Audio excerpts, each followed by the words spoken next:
Salve, salve galera, tudo bem? Meu nome é Bruno Capalupo, professor de História, e nós vamos estar tratando aqui sobre o escravismo colonial no Brasil. Salientar aqui a importância de se falar um pouquinho primeiro sobre o período pré-colonial, que foi marcado pela extração do pau-brasil, né? Essa extração foi predominantemente usada a mão de obra indígena.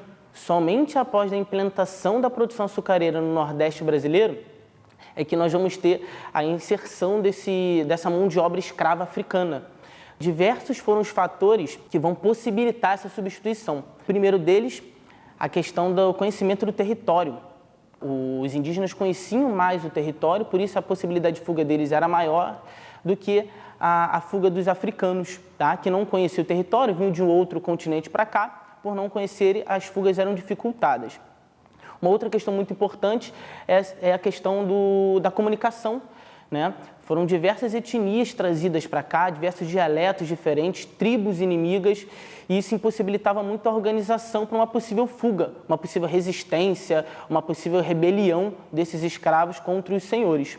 Outra questão é as doenças, né?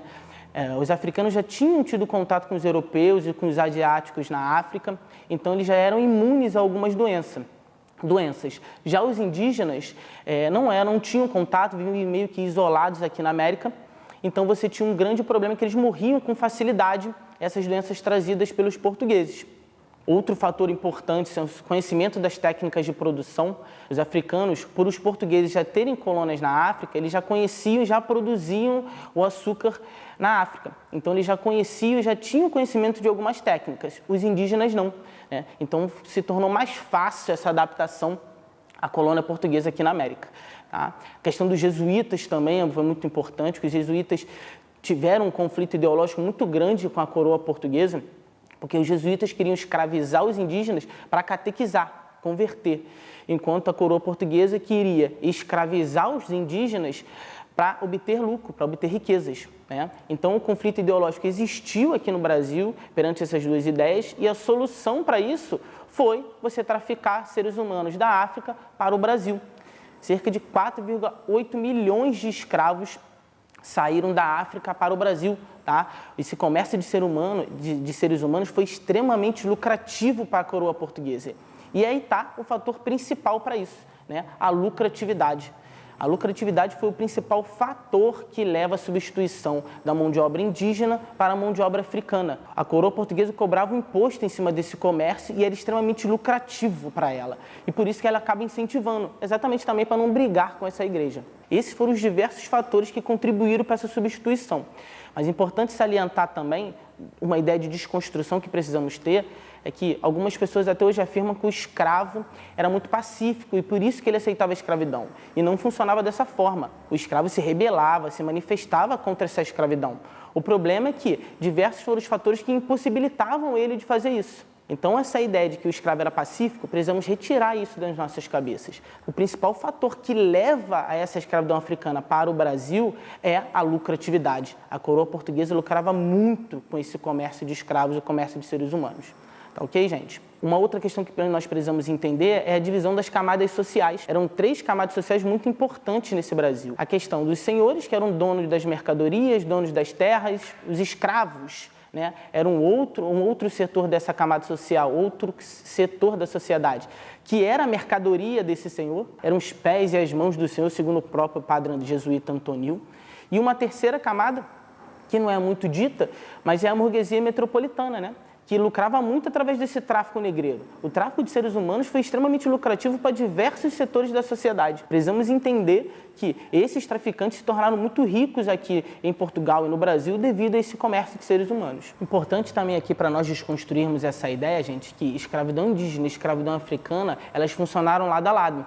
Nós temos a compreensão ou o entendimento de que acabou a escravidão indígena e iniciou a escravidão africana. Isso não funcionou, tá? O que acontece é a predominância de mão de obra, tá? No início do período pré-colonial e início da colonização, nós temos uma predominância da mão de obra indígena. Após o início da colonização e a implantação da produção açucareira, nós vamos ter uma predominância de trabalho escravo africano. Então, eles trabalhavam lado a lado. O que diferencia é a predominância da mão de obra, no início indígena e depois africana. E toda essa sociedade é estruturada, por exemplo, em 2 tipos de exploração. A exploração colonial e a exploração escravista.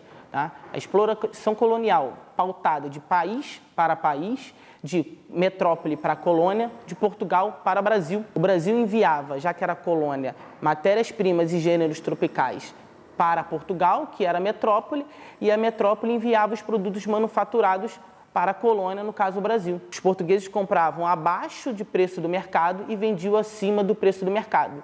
Isso era exploração colonial, pacto colonial ou comércio exclusivo metropolitano. E o outro tipo de exploração é a exploração escravista, a exploração de ser humano para ser humano, a exploração de senhor e escravo. Tá?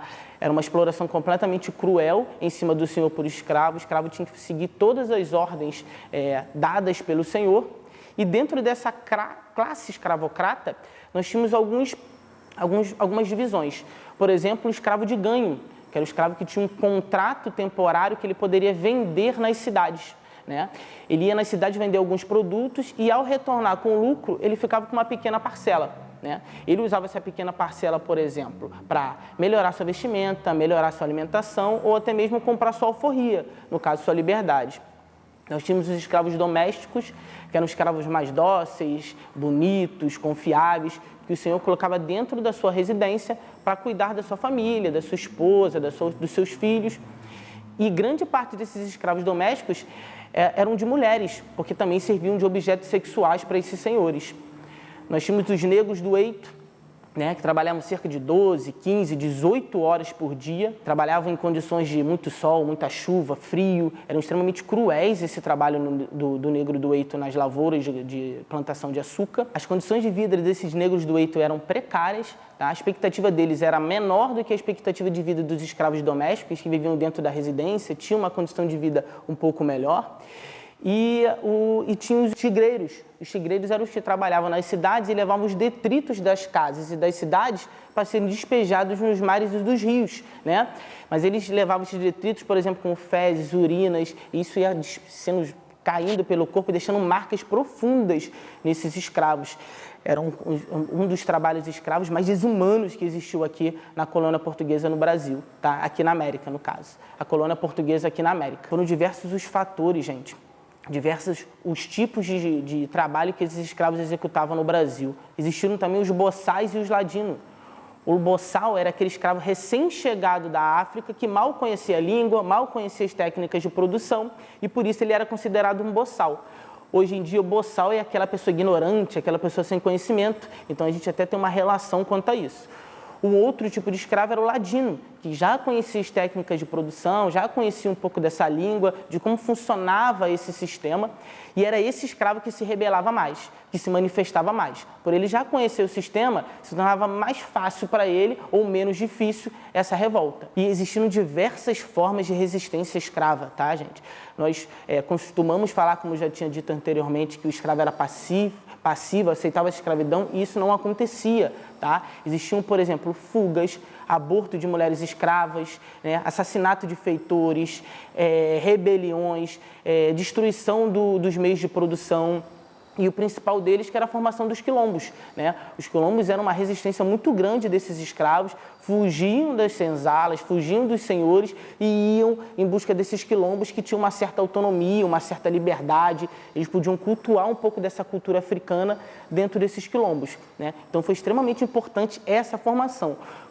Foi uma das formas de resistências mais utilizadas pelos escravos no Brasil, foram a formação dos quilombos, né? Não podemos deixar de falar também que o principal quilombo foi o quilombo dos Palmares, em Alagoas, na Serra da Barriga, e até hoje existe uma discussão muito grande, né, sobre Palmares, né, se existiam escravos ou não, mas precisamos atentar aqui, até para desconstruir essa ideia, que é muito difícil nós confirmarmos de fato que existia escravidão em Palmares, né? Chega a soar até irresponsável essa afirmação. Nós precisamos ter cuidado, porque os poucos relatos que existem, por exemplo, de senhores e de portugueses, exatamente afirmando que lá existia escravos.